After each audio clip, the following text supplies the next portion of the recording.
Consider a certain reaction. Last class में यही बात बोल के मैंने आपके क्लास को बंद किया होगा कि अगली क्लास में हम लोग 2 न्यूमेरिकल करेंगे और उसके बाद half life of a first order reaction निकालेंगे। Right, consider a certain reaction A to P. Consider a certain reaction A to P. Do you know what is meaning of A to P? ये A product में convert हो रहा है A to P with K is equal to 2.0 into 10 raised power minus 2. K की value दी गई है K is equal to 2.0 into 10 raised power minus 2 second inverse. K की value दी गई है 2.0 into 10 raised power minus 2 second inverse. Calculate the concentration of A. Calculate the concentration of A remaining after 100 seconds. Calculate the concentration of A remaining after 100 seconds if the initial concentration of A is the initial concentration of A is 1 mole per liter. If the initial concentration of A is 1 mole per liter. Done? Question लिख लिया सबने? इसे solve करने की कोशिश करिए। यहाँ पे एंटीलॉग की एक वैल्यू आपको जरूरत पड़ेगी, वो जब जरूरत पड़ेगी तो मैं बता दूंगा। कोशिश करिए पहले उसके एंटीलॉग वाले स्टेप तक आप आने की कोशिश करिए। डन? वहां तक पहुंचिए। देखिए ये जो पर्टिकुलर क्वेश्चन है यहाँ पे आप लोगों से K की वैल्यू दी गई है, मैंने बोर्ड पर क्लियरली लिखा है K का वैल्यू। K का वैल्यू चूंकि ऑलरेडी नोन टू अस है, मेरे को ये समझ में आना चाहिए कि आपको निकालना क्या है। तो पहले मैं देखता हूँ कि मुझे क्या क्या दिया गया है। आपको शायद टाइम दिया गया है 100 सेकेंड्स। ये आपका इनिशियल, आपको इनिशियल कंसंट्रेशन मालूम है क्या? इनिशियल कंसंट्रेशन इज 1 मोल पर लीटर और आपसे कह रहा है कि final concentration after time t is equal to 100 second क्या होगा, निकालो। मेरे पास K का 2 फार्मूला है। If I am considering it to be zeroth order reaction, अगर मैं इसे जीरोथ ऑर्डर रिएक्शन समझ रहा हूं तो मेरे पास K का फार्मूला है K is equal to concentration of R not minus concentration of R by time. इस फार्मूले को अगर लगाएंगे तो काफी आसानी से आपका क्वेश्चन सॉल्व हो जाएगा। नाउ सेकंड ऑप्शन है I am considering this reaction to be zeroth order reaction, और जीरोथ ऑर्डर रिएक्शन अगर हम इसे समझते हैं तो K की वैल्यू होती है 2.303 whole divided by time log of concentration of R not by concentration of R। अब मेरे मन में डाउट आना चाहिए कि सर मैं जीरो ऑर्डर रिएक्शन वाला फार्मूला लगाऊं या फर्स्ट ऑर्डर वाला रिएक्शन का फार्मूला लगाऊं। तो मैंने शायद आपको थ्योरी पढ़ाते वक्त बताया था कि K की जो वैल्यू होती है वो K की वैल्यू मुझे बताएगी कि ये कौन सा ऑर्डर रिएक्शन है। आपने यूनिट ऑफ K देख रखा है, उस यूनिट ऑफ K के अंदर आपने देखा होगा सेकंड इनवर्स जो है वो एक फर्स्ट ऑर्डर रिएक्शन का यूनिट है। तो यूनिट को देख के आप ये डिसाइड करते हैं कि ये कौन से ऑर्डर का रिएक्शन है। वहां से मैंने रूल आउट किया कि ये जीरो ऑर्डर रिएक्शन का फार्मूला यहाँ नहीं लगेगा और कौन सा फार्मूला लगेगा, फर्स्ट ऑर्डर रिएक्शन का फार्मूला लगेगा। अगर फर्स्ट ऑर्डर रिएक्शन का फार्मूला लग रहा है तो इस सारे फार्मूले में जो जो दिया हुआ है उसे मैं लिखता हूं। 2.0 into 10 raised power minus 2 is equal to 2.303 by 100। इसे मैं लिख रहा हूं log of concentration of 1 minus log of concentration of R। log 1 is equal to क्या होता है, 0 होता है। यहाँ पे जरा ध्यान से देखिए 2.0 into 10 raised power minus 2 into 100 divided by 2.303 is equal to minus log of concentration of R। Minus sign को इधर ले आएंगे या मैं ऐसा करता हूं कि log of R इस तरफ रख लेता हूं, माइनस साइन लाके यहां पे करता हूं। देखिए 10 raised power minus 2 and 100 gets cancelled। आपके पास क्या बच जाएगा, 2 divided by 2.303 with a negative sign। इसको जब आप सॉल्व कीजिएगा आएगा 0.868 और यहाँ पे आया log concentration of R। इसको जब आप concentration of R निकालेंगे ये होगा एंटी log माइनस 0.868 के बराबर। यहां भी अगर आप आंसर छोड़ते हैं तो आंसर आपका गलत नहीं होगा, पर अगर टीचर चाहे तो पूरा नंबर दे सकता है या वो हाफ मार्क्स आपका कैंसिल काट सकता है। रीजन बीइंग कि आपने एंटीलॉग का वैल्यू नहीं लिखा है। लेकिन कोई मेरे टाइप का अगर टीचर रहा जो कि थोड़ा दरिया दिल है नंबर देने में, तो दे देगा, ठीक है चलो यार अब कॉन्सेप्ट क्लियर है ना, आंसर में क्या रखा है, तो मैं नंबर दे दूंगा। लेकिन कुछ टीचर अगर बोर्ड के हों तो वो हो सकता है कि आपका नंबर काट लें, तो यहाँ पर आधा नंबर कटने की गुंजाइश है, तो वहां पे आपको एंटी लॉग का टेबल प्रोवाइड किया जाता है। आपको तो एग्जाम में कैलकुलेटर नहीं मिलेगा, आपको एंटी लॉग का टेबल प्रोवाइड किया जाएगा। लॉग और एंटी लॉग कैसे देखते हैं मैं आपको सिखा दूंगा भाई जनवरी के आसपास में, ठीक एग्जाम से पहले। हर साल मैं हर बच्चों को सिखाता हूँ, बीच में सिखाने का कोई फायदा नहीं, क्योंकि आप हार्डली उसको 10 से 15 दिन याद रख पाते हैं, उसके बाद फिर आप भूल जाते हैं। तो आपको ऐसे टाइम पे सिखाएंगे कि एग्जाम में आप उसको यूज करिए, उसका भले आप भूल भी जाएं तो उससे मेरा कोई हानि होने वाला नहीं है। और इसको जब सॉल्व करेंगे तो आंसर आता है concentration of R is equal to 0.135 mole litre inverse. और जो लोग अभी आंसर बोल रहे थे कंसंट्रेशन ऑफ R का नेगेटिव, कैन कंसंट्रेशन भी नेगेटिव, तो ऐसा हो गया जैसे एज आदमी का नेगेटिव आ जाए, मास आदमी का नेगेटिव आ जाए, ऐसे आप कंसंट्रेशन नेगेटिव बोल रहे हैं, तो एटलीस्ट बोलने टाइम भी थोड़ा सा ख्याल आप रख सकते थे। एनीवेज, ये एक अच्छा सवाल था जो आपको कई सारे कॉन्सेप्ट को सिखा कर गया। एक और सवाल लिखिए, उस सवाल को लिखने से पहले एक छोटा सा कॉन्सेप्ट पढ़िए। Right, pressure change method for the calculation of the value of rate constant.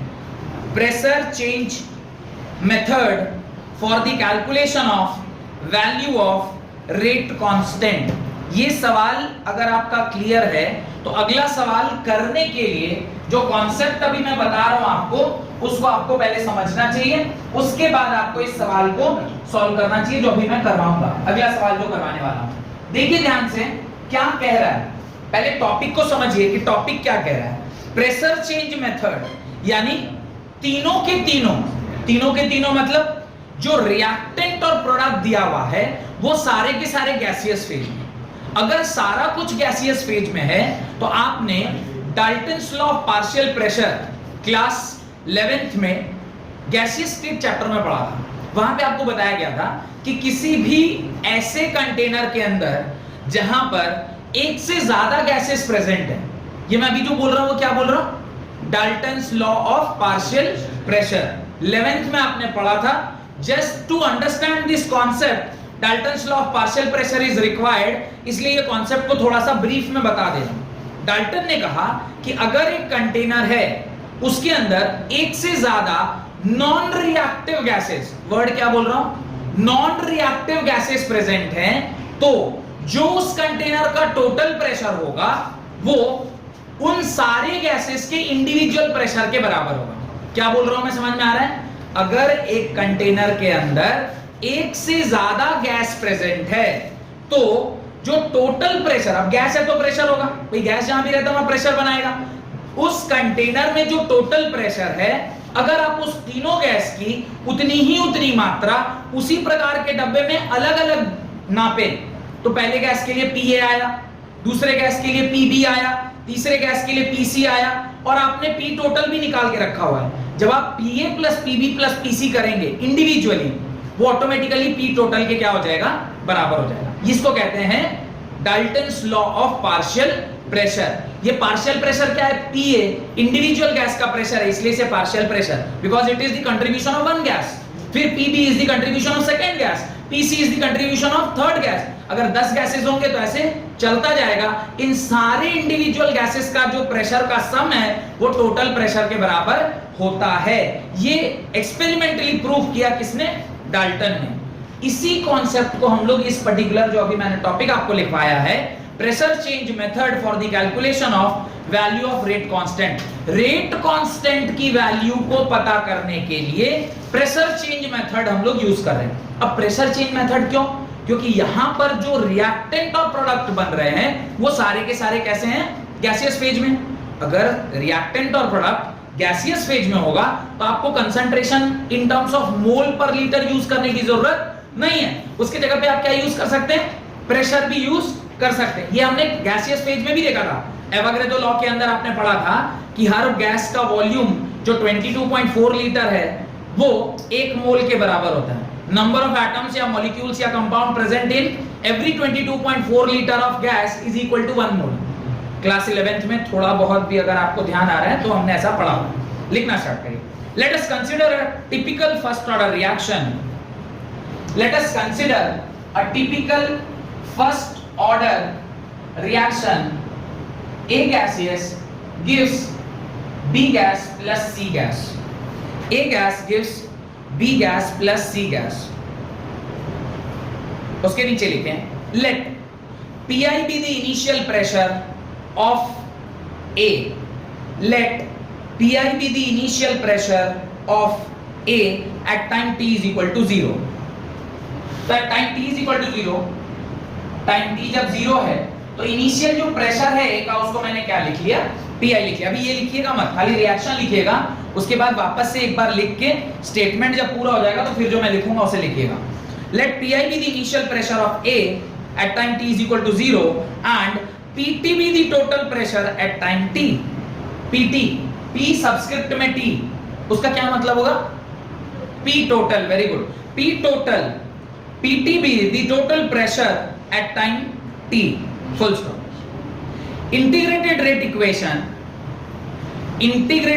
equation for such a reaction is derived as integrated rate equation for such a reaction is derived as। अब ऐसे समझिए कि initially time t is equal to 0 पे Pi ATM इसका क्या है, pressure है।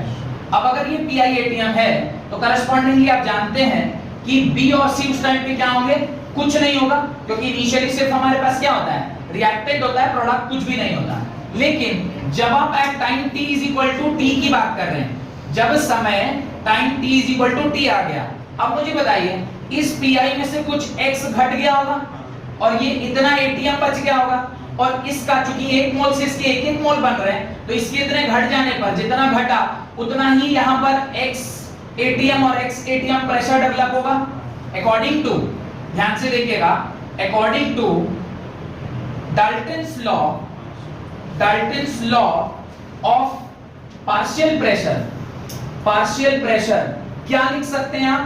Partial pressure के हिसाब से आप क्या लिख सकते हैं, P टोटल किसी भी मिक्सचर ऑफ गैसेस का, जो कि कैसे होने चाहिए, नॉन रिएक्टिव होने चाहिए, सारे इंडिविजुअल गैसेस का जो प्रेशर होता है वो उसके बराबर होता है। ये जो स्टेटमेंट मैंने लिखा है ये कहां से लिखा है, from Dalton's law of partial pressure. Total pressure किसी भी मिक्सचर ऑफ गैसेस, और मिक्सचर ऑफ गैसेस कैसे होने चाहिए, नॉन रिएक्टिव होने चाहिए। तो याद रखिएगा ये दो कंडीशन है Dalton's law of partial pressure का। यहाँ पे एक तो क्या होना चाहिए, मिक्सचर ऑफ गैसेस होना चाहिए पहली बात, और वो जो गैसेस हैं उनके बीच में एक रिलेशनशिप है, दैट इज ये नॉन रिएक्टिव होने चाहिए। अगर ये रिएक्ट कर जाएंगे तो फिर कुछ और एक प्रोडक्ट बन जाएगा, फिर उसका प्रेशर अलग होगा। तो वहां पे हम लोग ये पार्शियल ये लॉ हम लोग वहां पे नहीं लगा सकते।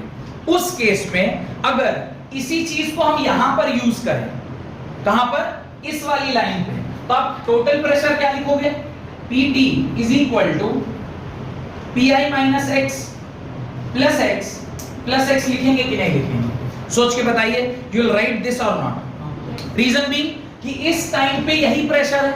अब इसको जब आप सॉल्व कीजिएगा तो मेरे ख्याल से Pt आएगा Pi plus x, क्योंकि ये एक बार क्या हो जाएगा, कैंसिल हो जाएगा, तो ये टोटल प्रेशर आपका निकल के आ गया। तो उसके नीचे आप ये पूरा लिखिए, जो स्टेटमेंट मैंने लिखवाया था उसके नीचे आप फिर से ये रिएक्शन के नीचे यहां तक लिखिए, और इतना लिख लेने के बाद तो कहानी ही खत्म हो जाएगी, उसका तो कुछ बचा नहीं। डन, स्टार्ट कर रहे हैं, नहीं लिखे अब, जल्दी लिखिए। यहां पे बी और सी ध्यान रखिएगा क्या है, ये बी और सी प्रोडक्ट गैसेस हैं और ए क्या है, रिएक्टेंट गैसेस। ये दोनों क्या है, this two are product gases, और ये क्या है, रिएक्टेंट गैस है। ये क्या है, रिएक्टेंट गैस है, ये रिएक्टेंट गैस है, और ये रिएक्टेंट गैस डिसइंटीग्रेट कर रहा है या डिसोसिएट कर रहा है to give B plus C। यहां तक समझ में आ गया कि नहीं, समझ में आया कि नहीं, बाकी आपने उसे किया या नहीं वो छोड़ दीजिए, एटलीस्ट आप समझ गए या नहीं। अब यहां तक आप लोगों ने लिख लिया है। तो इसके बाद यहां से क्या मैं x निकाल सकता हूं? अच्छा x आपने माना था, दिया हुआ था, x आपने माना है, दिया हुआ था, आपने माना है, जो आपने माना है वो आप नहीं रख सकते एक्सप्रेशन में। तो x इज इक्वल टू क्या हो जाएगा? pt माइनस pi के बराबर। ये एक रिलेशनशिप को डब्बे में बंद कर लीजिएगा, अभी थोड़ी देर में यूज करते हैं। अभी देखिए टाइम t जो प्रेशर ऑफ A है उसे मैं PA बोल रहा हूं। PA is equal to PI के बराबर है ना, PI माइनस x के बराबर। इसे देखिए PA इज इक्वल टू, आप PI तो ठीक है क्योंकि इनिशियल प्रेशर आपको पता है, x तो आप नहीं जानते, x नहीं जानते तो उसकी जगह पे ये वैल्यू यूज कर लीजिए, minus of PT minus PI। इसको जरा सॉल्व कीजिए, PI minus PT plus PI, आप लिख सकते हैं twice of PI minus PT। तो एनी टाइम t पे जो प्रेशर है वो किसके बराबर आ गया? 2PI माइनस PT के बराबर। अब मुझे बताइए, जो आपने फॉर्मूला पढ़ा है, कौन सा फॉर्मूला? जो आपने K निकालने का फॉर्मूला पढ़ा है, वो फॉर्मूला क्या है? What is that formula? K is equal to, क्या फॉर्मूला पढ़ा है आपने? K is equal to 2.303। देखिए ध्यान से, K is equal to 2.303 by T log of concentration of R0 यानी initial concentration by final concentration. ये जो गैसियस स्टेट में जब हम लोग इसे लिखेंगे तो बाकी चीजें तो एज इट इज रह जाती है, सिर्फ इसके जगह पर ये जो लॉग है कंसंट्रेशन, कंसंट्रेशन की जगह पे आप क्या लिखते हैं? प्रेशर का टर्म्स में लिखते हैं। तो प्रेशर के टर्म्स में जब आप लिखेंगे तो आप लिखते हैं initial pressure by final pressure किसी उस पर्टिकुलर टाइम में जहां पर आपने निकालना है, PI बाय PA। अब इसको जब आप सब्स्टिट्यूट करेंगे PI और PA की वैल्यू, PA की वैल्यू कहां है? इन टर्म्स ऑफ PI मुझे पता है, तो आप लिखिए K is equal to 2.303 by T log of PI, और PA को अभी हमने क्या निकाला? PA is equal to twice of PI minus PT, twice of PI minus PT। आपको सवाल में तीन ही चीज पता था ना, क्या क्या पता था? इनिशियल प्रेशर पता था, और टोटल प्रेशर कहां से पता चला? With the help of Dalton's law of partial pressure, जो कहता है इंडिविजुअल प्रेशर्स का क्या होना चाहिए? सम होना चाहिए। तो आपको PI पता है, PT पता है, आपने जो एक्सप्रेशन लिखा वो आपने PI और PT के टर्म्स में लिख दिया। इस प्रकार से जब सिर्फ गैसियस रिएक्टेंट और गैसियस प्रोडक्ट होंगे तो जो एक्सप्रेशन यूज आप करेंगे वो कौन सा एक्सप्रेशन है? K is equal to 2.303 divided by time log of PI by twice of PI minus PT के बराबर। यहां तक सब लोग लिख लीजिए। उसके बाद हम लोग एक न्यूमेरिकल इसी कॉन्सेप्ट के बेसिस पे करते हैं, जहां पे आपको रिएक्टेंट जो रिएक्टेंट है वो भी गैसियस फेज में होगा, और जो प्रोडक्ट है वो भी किस में होगा? गैसियस फेज में होगा। डायरेक्टली जो अभी पढ़ाया है उसी के ऊपर डायरेक्ट सवाल अभी आपको दे रहा हूं। यहां तक अगर लिख लिया है तो क्वेश्चन लिखें। Right, the following data were obtained, the following data were obtained during the first order thermal decomposition of, the following data were obtained during the first order thermal decomposition. What do you mean by thermal decomposition? आपने जब उसमें heat दिया, therm word वहां लगता है जहां पे heat provide करते हैं। Thermal decomposition of SO2Cl2, thermal decomposition of SO2Cl2 at constant volume। SO2Cl2 को आपने थर्मल हीट प्रोवाइड किया तो ये डिकम्पोज करेगा और आपको क्या देगा? SO2 gas plus Cl2 gas. ये रिएक्शन आपको, जैसे ही मैंने वहां नीचे तीनों के सामने गैसियस फेज लिख दिया, आपको क्लिक करना चाहिए कि कहीं ना कहीं ये फॉर्मूला वहां पर लगना चाहिए। टेबल बनाइए, एक्सपेरिमेंट नंबर 1 टेबल बनाइए जिसमें 3 कॉलम होंगे। पहला एक्सपेरिमेंट नंबर, दूसरा सेकेंड इनवर्स, और तीसरा टोटल प्रेशर ATM में। पहला एक्सपेरिमेंट नंबर, दूसरा टाइम, और तीसरा टोटल प्रेशर। तीसरा टोटल प्रेशर। एक्सपेरिमेंट नंबर 1 में आप लिखें, एक्सपेरिमेंट नंबर 1 में आप लिखें, यहाँ पे बीच में टाइम दिया हुआ है और लास्ट में प्रेशर दिया है। प्रेशर जो एटीएम में दिया हुआ है, प्रेशर किस में दिया है? एटीएम में। पहला एक्सपेरिमेंट है, time is 0 and the pressure is 0.5, pressure is 0.5। और सेकेंड एक्सपेरिमेंटल जो आपने ऑब्जर्वेशन किया है उसमें टाइम जो है वो 100 सेकेंड्स है और उस टाइम पर जो प्रेशर है दैट इज इक्वल टू 0.6। ये टेबल आपको प्रोवाइड की गई है in order to solve this particular question. कोई मुझे ये बताए इस टेबल को देखकर कि 0.5 जो डेटा दिया गया है वो क्या है? What is 0.5? कोई बताएगा? 0.5 is what? 0.5 is PT. No, it is initial pressure. PI. PI दिया हुआ है ना? At time t is equal to 0 जो इनिशियल प्रेशर है उसी को ना PI बोलेंगे। तो ये इनिशियल प्रेशर दिया है और time t is equal to 100 पे आपको कुछ एक प्रेशर दिया हुआ है। बस आप सॉल्व कीजिए और मुझे बताइए आंसर क्या आएगा। सबसे इंपॉर्टेंट टॉपिक है। अब देखिए ये जो पर्टिकुलर सवाल आपको दिया गया है इसके अंदर पहली चीज जो आपको समझ में आनी चाहिए वो ये है कि आपको रिएक्टेंट के बारे में क्या इंफॉर्मेशन दिया है। रिएक्टेंट गैसियस था और दोनों प्रोडक्ट भी क्या थे? गैसियस थे। अब आप वो रिएक्शन को थोड़ा ध्यान से देखिए। SO2Cl2 gas on heating produces what? SO2 gas and Cl2 gas। ध्यान से देखिए at time t is equal to 0 यहाँ पे सिर्फ क्या रहा होगा? PI रहा होगा जो कि इसी का प्रेशर रहा होगा। जब time t is equal to t यहाँ पर जो कि 100 दिया हुआ है, शायद 100 दिया हुआ है, उस टाइम क्या हुआ होगा? इस PI में से कुछ P घट गया होगा और सिमिलरली उसी टाइम पे साइमल्टेनियसली इसके P और P एटीएम आ गए होंगे। कोई दिक्कत? अब जब यहाँ से आप टोटल प्रेशर निकालोगे PT क्या होगा? PI minus P plus P cut गया। PT is equal to PI plus P के बराबर और यहाँ से P क्या निकल के आएगा? PT minus PI। किसी एक रैंडम टाइम पे जो कि आपका इस पर्टिकुलर सब्सटेंस का प्रेशर है T, उसे मैं थोड़ी देर के लिए PSO2Cl2 अगर लिखूं तो वो उसका फॉर्मूला क्या है? PI माइनस P के बराबर PI एज इट इज छोड़ देते हैं, P की वैल्यू पुट कर दें। P की वैल्यू जब आप पुट करोगे तो ये क्या होगा? PI माइनस, यहाँ कुछ गड़बड़ कर रहे हैं PT, ये PT माइनस PI होगा, ये मैंने थोड़ा सा गड़बड़ कर दिया। हाँ, ये हो जाएगा PT minus PI।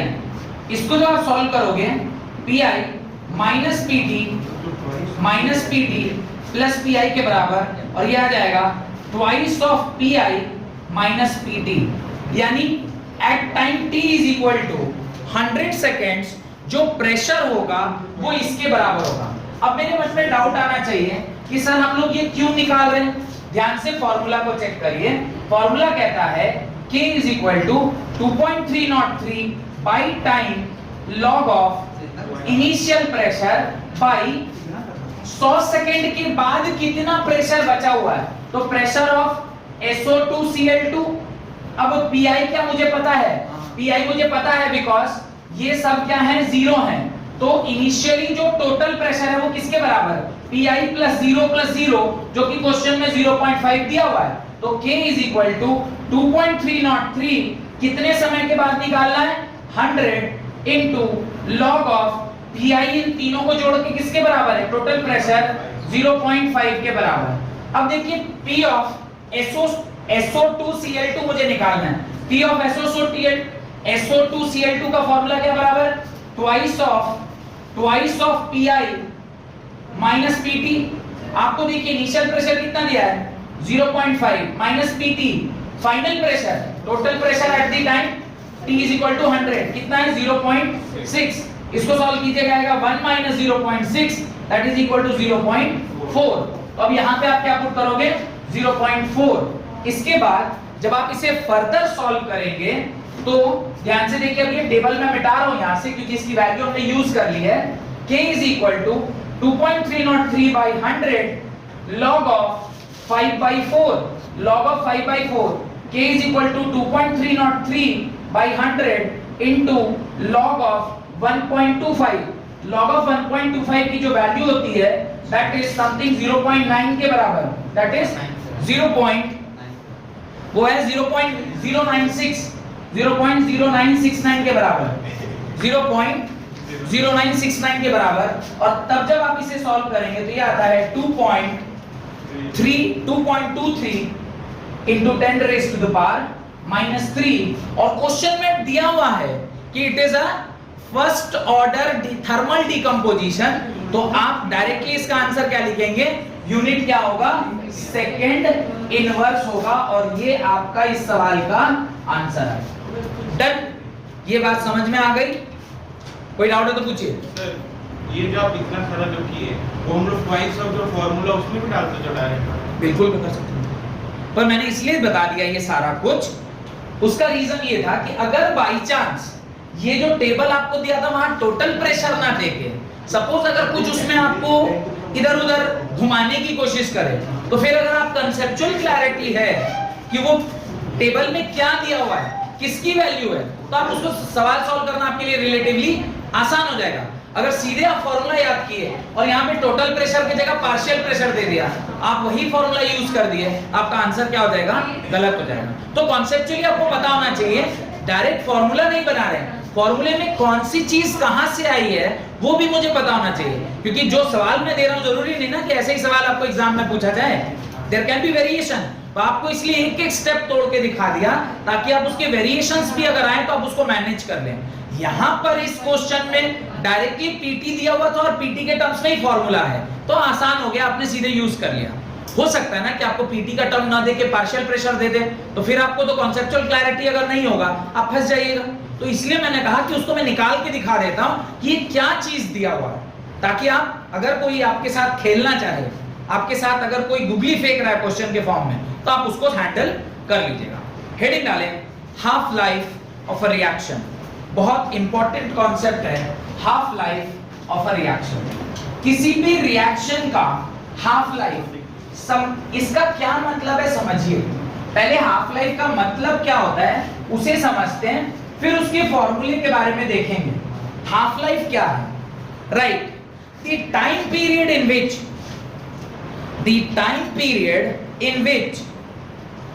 The concentration of reactant, the time period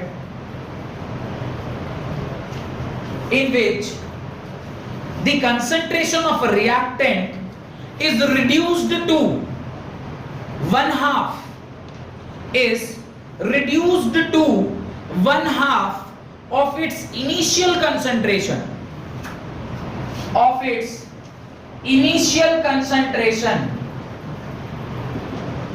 is reduced to 1/2 of its initial concentration is known as half life of a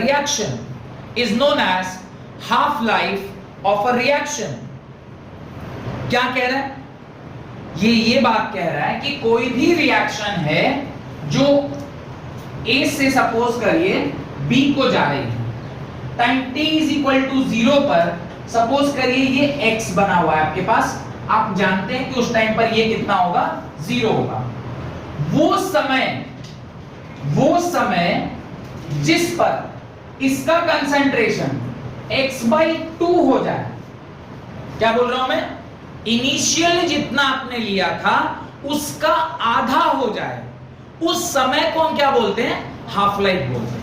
आप एक बार डेफिनेशन को पढ़िए, the time period in which the concentration of reactant is reduced to 1/2 of the initial concentration। आपने initially जो लिया था उसका 1/2 1/2 x/2 हो गया, वो जो समय जितना लगा उसको ऐसा होने में, that is only known as half life of a reaction। अब हम हाफ लाइफ किसके लिए निकालेंगे, जीरो ऑर्डर रिएक्शन में लिए हाफ लाइफ निकालेंगे और फर्स्ट ऑर्डर के लिए हाफ लाइफ निकालेंगे। उसके नीचे ये लिख लीजिए और इसके नीचे हेडिंग डालिएगा, for zero order reaction,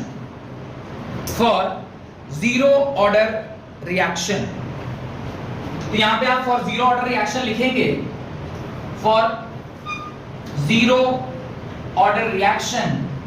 जब हम zero order reaction की बात कर रहे हैं तो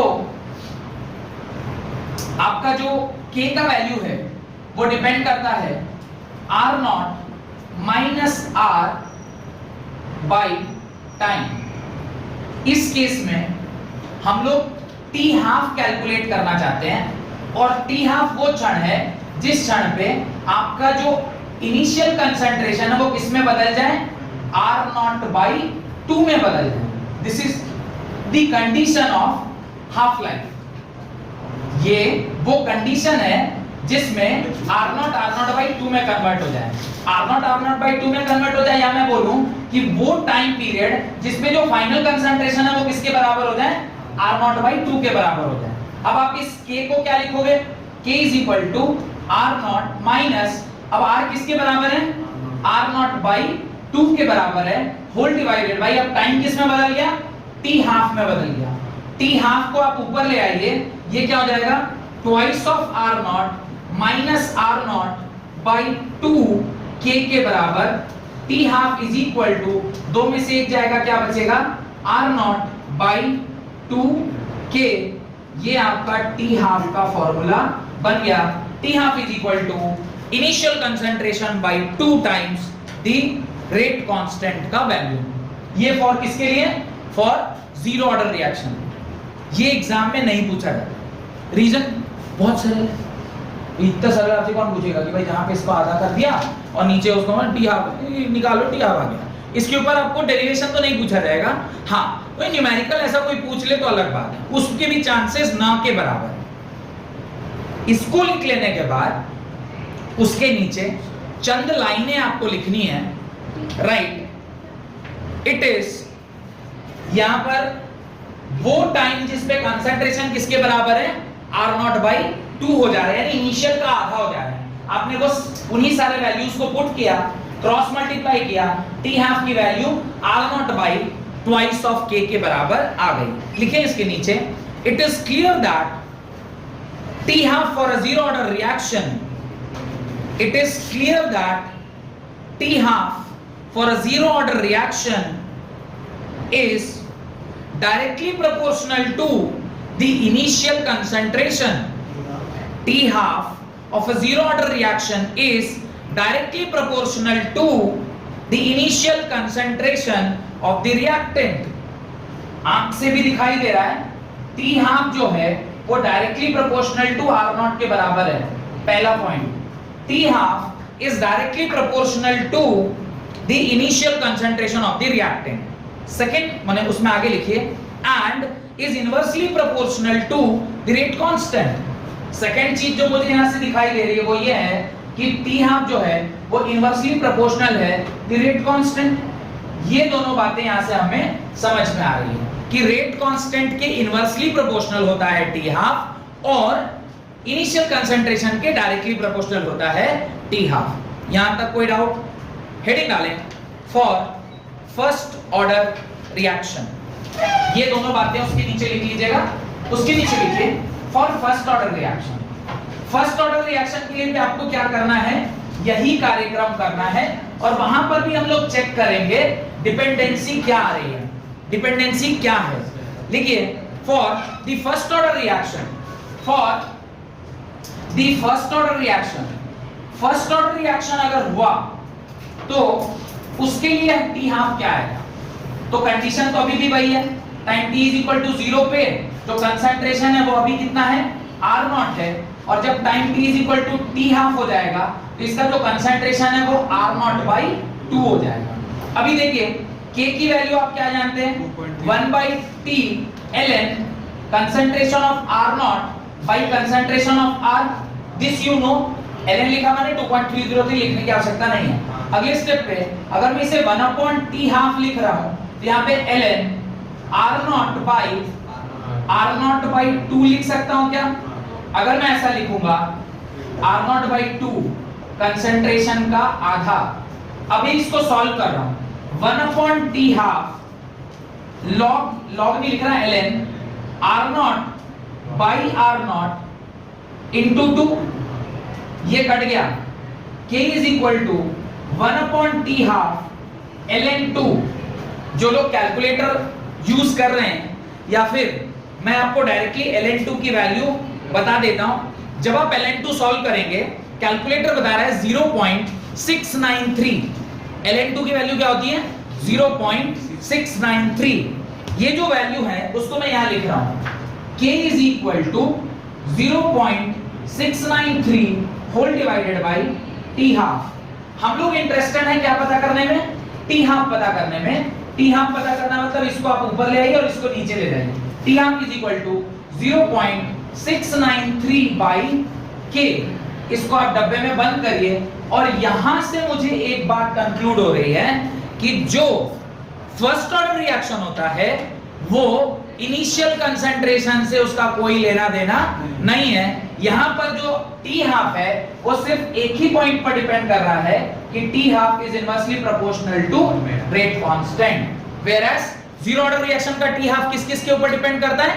जीरो ऑर्डर का टी हाफ दो बातों के ऊपर डिपेंड करता है, इनिशियल कंसंट्रेशन के ऊपर डायरेक्टली और inversely on the rate constant. Whereas यहां वाला जो टी हाफ है वो सिर्फ एक ही चीज के ऊपर डिपेंड हो रहा है, दैट इज सिर्फ inversely proportional to rate constant. इसको आप अपनी कॉपी में लिख लीजिए, इसको आप अपनी कॉपी में लिखिए और उसके नीचे वही एक इंपॉर्टेंट लाइन, जो इंपॉर्टेंट लाइन हमने क्या लिखना है कि यहां का जो टी हाफ है वो इंडिपेंडेंट है इनिशियल कंसंट्रेशन के और वो सिर्फ एक ही चीज के ऊपर डिपेंड करता है, that is inversely proportional to 1/k। लिखिए फॉर द फर्स्ट ऑर्डर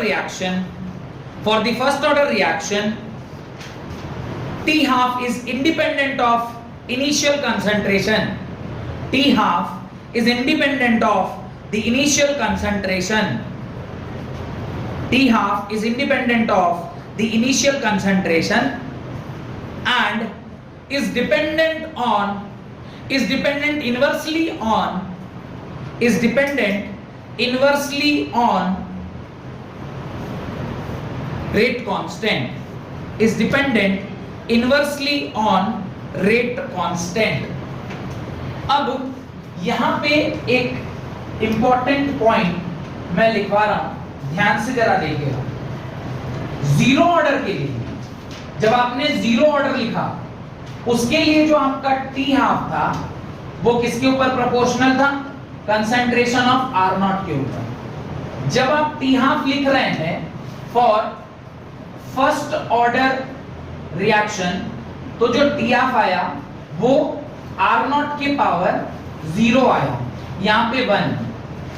अभी जिस प्रकार से मैंने आपको यूनिट में ऐसा कुछ करके दिखाया था ट्रेंड पता करने का, वैसे ही अगर मैं सेकंड ऑर्डर के लिए लिखूं, इसके लिए लिखूं सेकंड ऑर्डर के लिए लिखूं, यहां पे 1 है, यहां 0 है, तो यहां क्या होगा?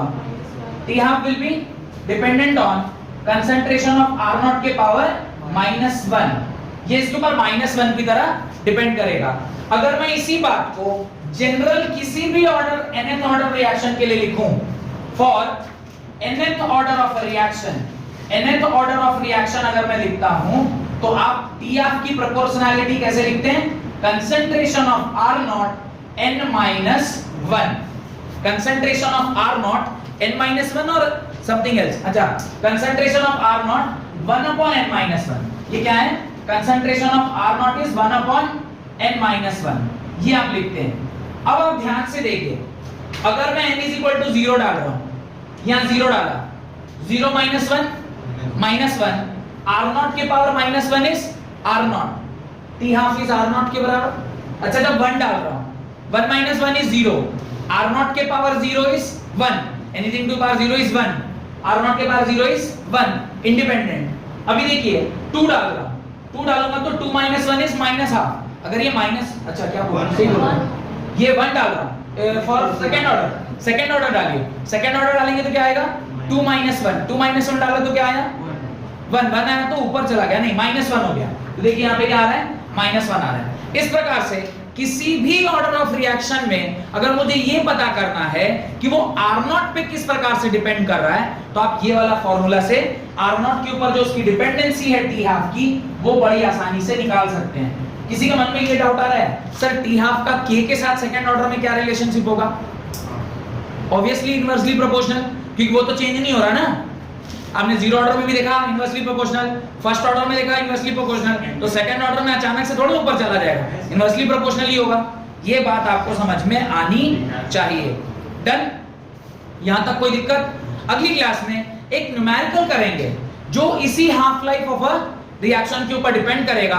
और उसके बाद स्यूडो फर्स्ट ऑर्डर रिएक्शन, अभी क्या पढ़ा, zero order reaction, first order reaction, pseudo first order reaction. अब पहले स्यूडो का मतलब समझते हैं। स्यूडो मींस फॉल्स, फिजिक्स में आपने स्यूडो फोर्स पढ़ा होगा। स्यूडो मींस फॉल्स, देख के लग रहा है कि कोई और ऑर्डर है पर एक्चुअली में निकलेगा फर्स्ट ऑर्डर। इस तरह का कुछ अगर होता है तो उसको क्या बोलते हैं, स्यूडो फर्स्ट ऑर्डर रिएक्शन। उसको हम लोग अगली क्लास में पढ़ेंगे। बहुत बहुत धन्यवाद आज की क्लास अटेंड